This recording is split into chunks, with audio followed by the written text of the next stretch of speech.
Serious love කරන්න පුළුවන් වෙයිද කවදා හරි? බෑ. ඒත් බෑ. හා? ඉතින් ඒතර කෙල්ලෙක් යාළු වෙන්නේ නැතුව ඉන්නේ මල්ලි. අවන්නේ කෙල්ලෙක් ඕනේ නැහැ ජීවිතේට. ඇයි ඕනේ නැත්තේ? ඇයි කෙල්ලෙක් ඉතින් ජීවිතේට තනියම ඉන්න පුළුවන්. හා?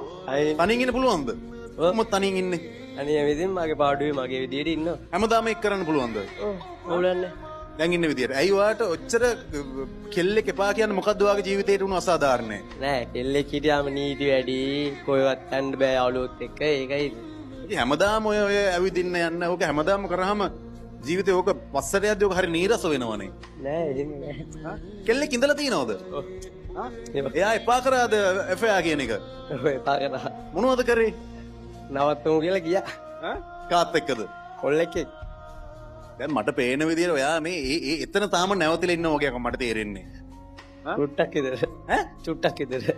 අර නරියා මිදි තිත්තයි කිව්වා වගේ ඒ කෙල්ල නැත්තම් කවුරුත් එපා කියන තැන දින්නේ. ඔව්. හැබැයි තාම ආදරයක් තියෙනවා හිතේ. හිතේ තියෙන චුට්ටක්. හා? හිතේ තියෙන. ඒ ආදරේ කොහොමද ඔයා එළියට දාන්නේ? එළියට දාන්න නෑ හිර කරගෙන ඉන්න. ඉර කරන් ඉන්න එපා. ඉතින් එළියට දාමු අද තමයි හොඳම දවස. දැම්ම කියලා වැඩක් නෑනේ.